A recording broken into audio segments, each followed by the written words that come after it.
So, because of these 6 seasons being absolutely in discipline, we knew what to do when and how to do it. Now, people could live in the jungles. Like in England, if you have to go out, it takes 15, 20 minutes.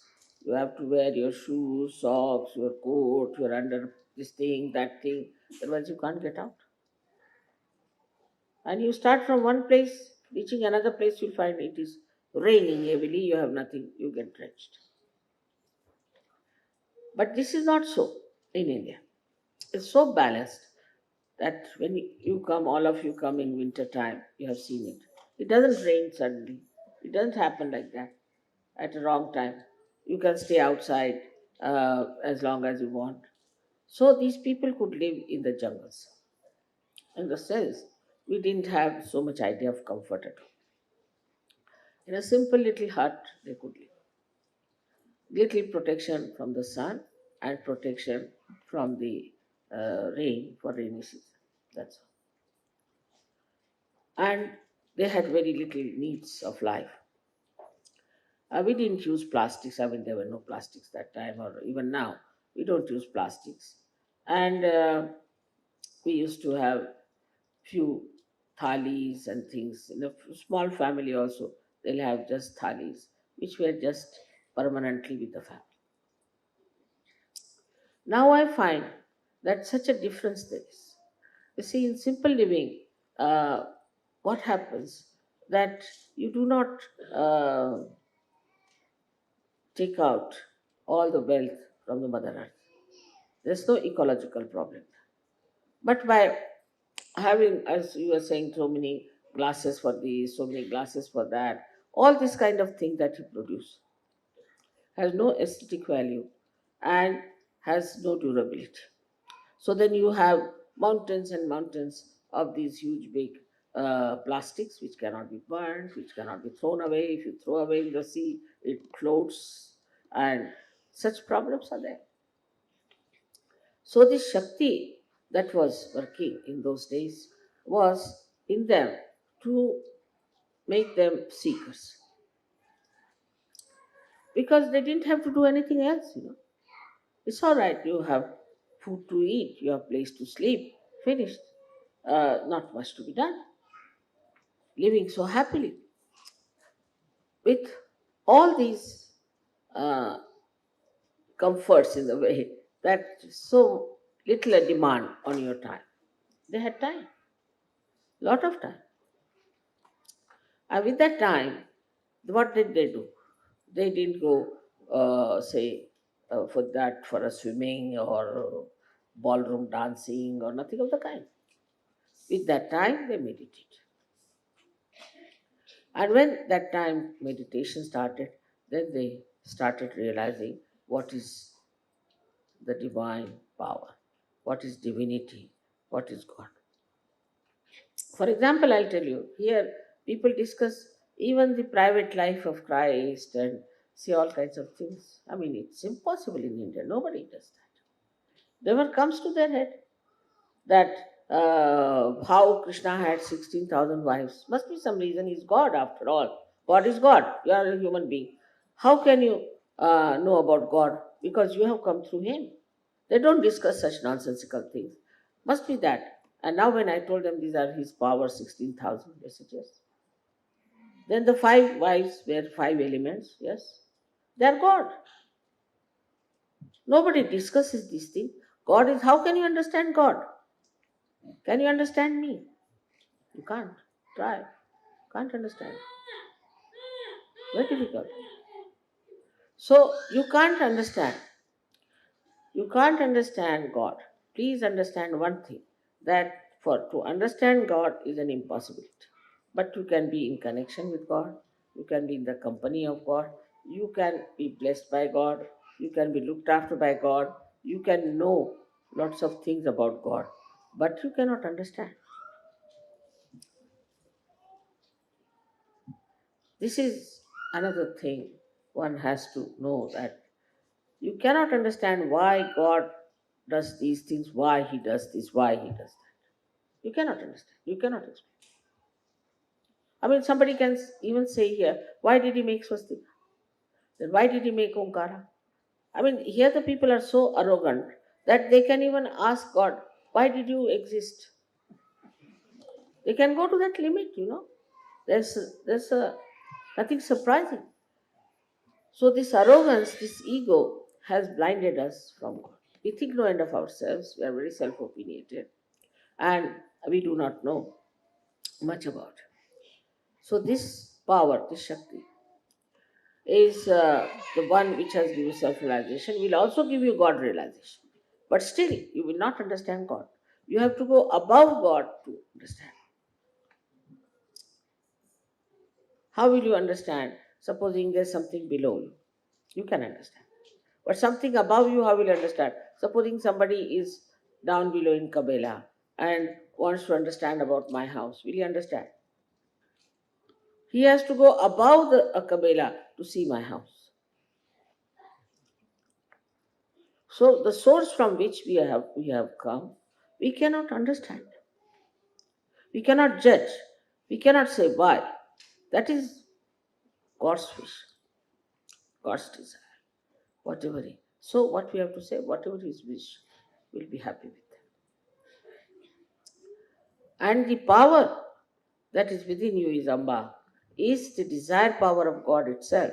So whatever your wish is means that his wish is that you should enter into his kingdom. Now you enter into the kingdom of God. Then the Shakti makes you sit on different beautiful uh, positions. Uh, and some are sitting in the heart of God, some are sitting in the Sastrara of God, in the kingdom of God. Now you should assume your power. And Navratri now, you should understand that it has now crossed the limit, and now we are on the 10th position, where you must assume. I've told you many times, now believe that you are Sajukas. Believe that you have entered into the kingdom of God. You cannot judge God. You cannot say, why she does that, why she does that, why he does that. You cannot say that. That's different. But when you sit there, then it is not an assembly. It is not like a politician fighting. No.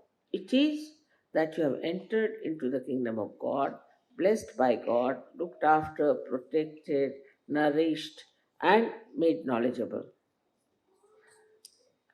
But still, this arrogance has to go down, that we can understand why it happens.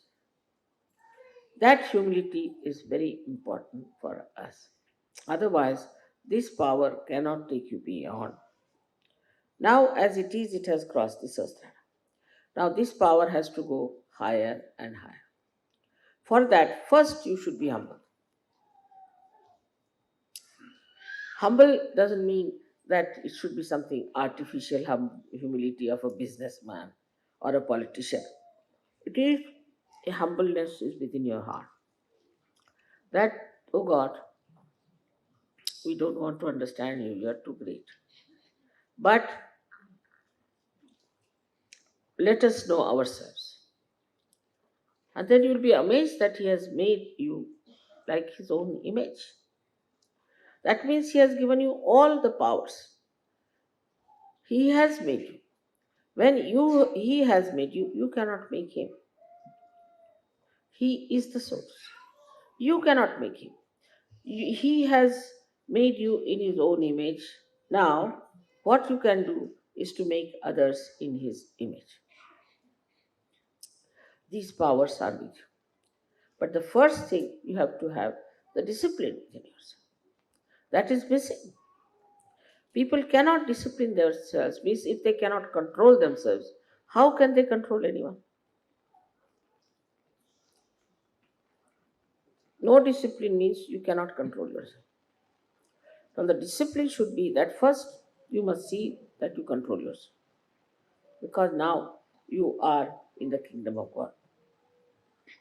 Have you seen a film called Mr. Bean, where they show a stupid man, you see? So what happens that when you are now come to the court, of the goddess. When you have entered into the kingdom of God, you are made to sit on your throne in a dignified way. But you start behaving like Mr. Bean. You don't know how to sit on your seat. You want to sit on the sides. You want to sit on the wall or do all kinds of things. There's no discipline. You have to have the discipline. Where are you sitting? You are sitting in the kingdom of God. So you should have that dignity. You should have that affection. You should have that compassion. You must have that love and the dedication. But if it is not there, then this power is useless because you are the vehicle of that power.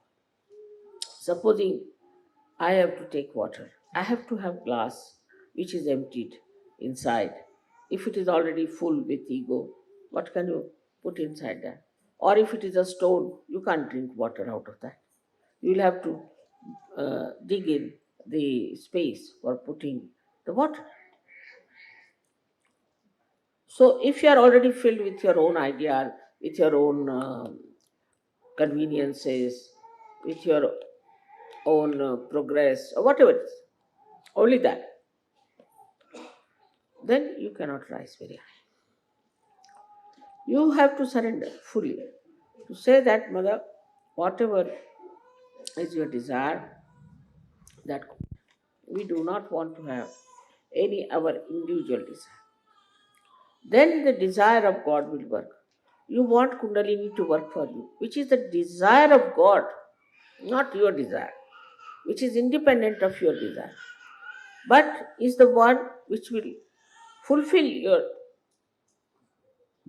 complete so called desires without even your knowledge. Miracles after miracles will happen. So many miracles that now we do not know how to compile the book even on miracles.